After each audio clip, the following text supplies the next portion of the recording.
One of the lovely things about being a poet is that every few years there's actually new controversial debates that take place in poetry. Now, poetry's been around for a few thousand years. Unlike American democracy, it's had a long time to work out lots of questions. And yet, new things can come up and really rankle the poetry community. Yesterday, on social media, for instance, a debate broke out about something called erasure poetry. I'm going to tell you a little bit about erasure poetry and its history, but I want to start out by reading you probably my favorite erasure poem. Now, this is called Declaration, and it's by Tracy K. Smith, former poet laureate of the United States of America and Pulitzer Prize winner. And I'm going to read this out loud to you, and I want you to see if you recognize some of the language. Declaration. He has sent hither swarms of officers to harass our people. He has plundered our, ravaged our, destroyed the lives of our, taking away our, abolishing our most valuable, and altering fundamentally the forms of our. In every stage of these oppressions, we have petitioned for redress in the most humble terms. Our repeated petitioners have been answered only by repeated injury. We have reminded them of the circumstances of our emigration and settlement here, taken captive on the high seas, to bear. So, if you're familiar with the founding documents of American history, you might have noticed that this is a series of phrases from the second half of the Declaration of Independence by Thomas Jefferson. Now, this is from the sections where Jefferson kind of lays out his case against King George and the abuses of the British monarchy upon the colonists of America. But what Smith has done is she has taken out lots of words and phrases and left in those kind of suggestive and more general words and phrases that are supposed to be read, given the context of her collection, in the voice of the American slave. And I think we see this in particular with taken captive on the high seas to bear.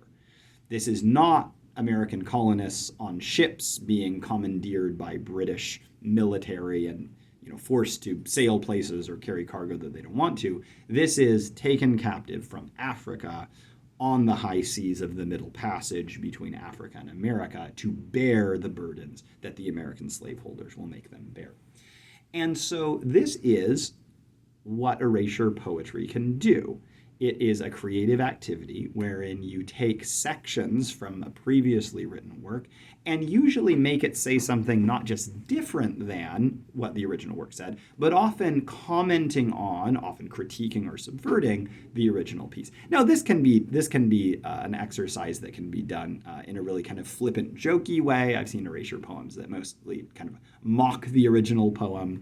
But this, of course, is a piece that isn't based on a poem. It's based on a prose piece. And so the question that lit the poetry community on fire on Twitter yesterday was, can we consider erasure poetry real poetry?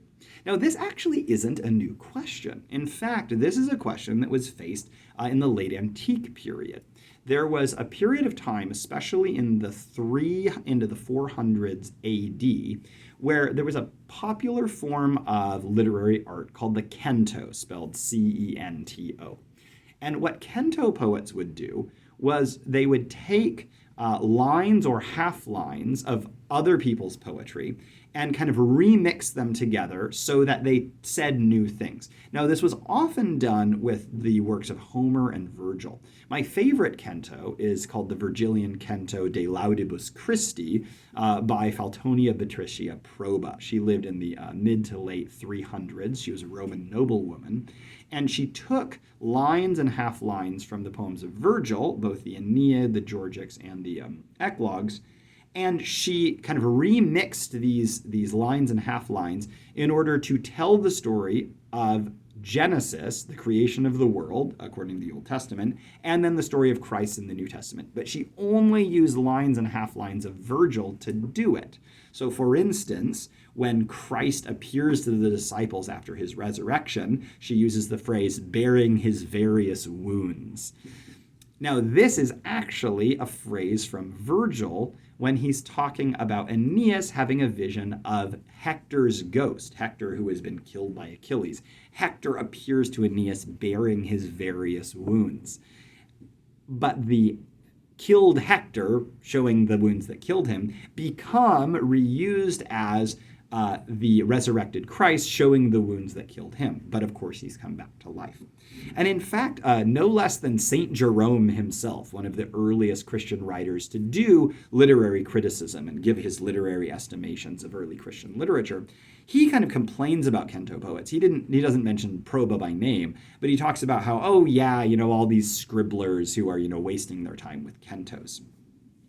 And yet, the Virgilian cento of Faltonia Bititia Proba was so popular in the late 300s that the Eastern Roman Emperor Arcadius actually asked for a personal handwritten copy.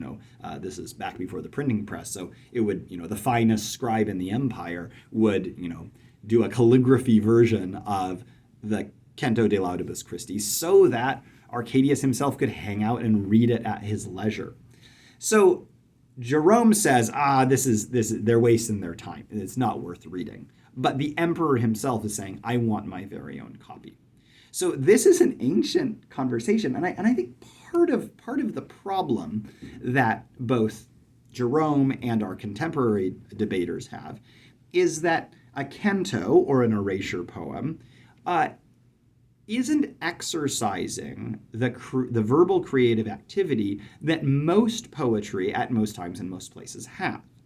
It's a creative exercise of seeing new possible meanings and combinations of words that are already on the page.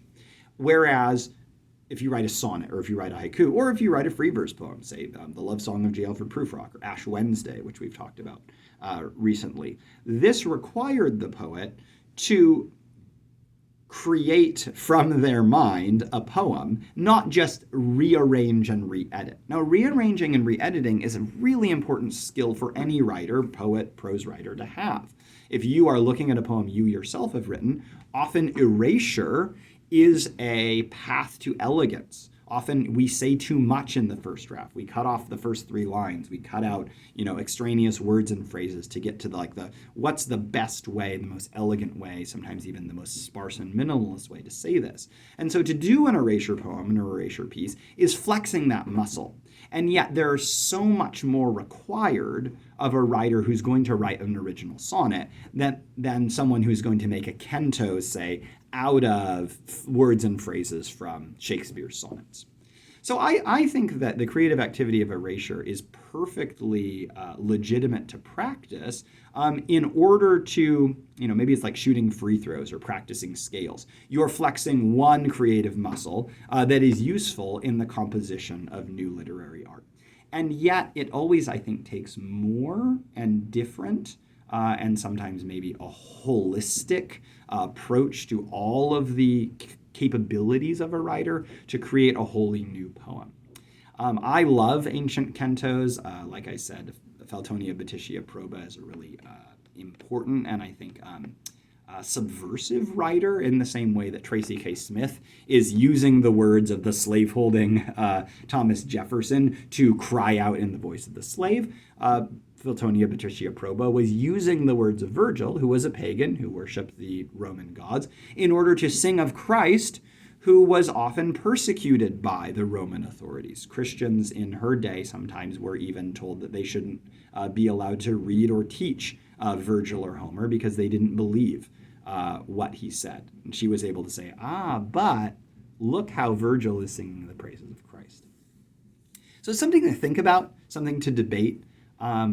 And I think that it's exciting to see that this conversation is going on. What do you think? Post in the comments down below. If you're interested in the work of Tracy K. Smith or Faltonia Bititia Proba, look them up. I think you'll have fun reading them. Thanks a lot. I've been Dr. Timothy Bartell. If you like what we talk about on this channel, please go ahead and like and subscribe. Thanks so much.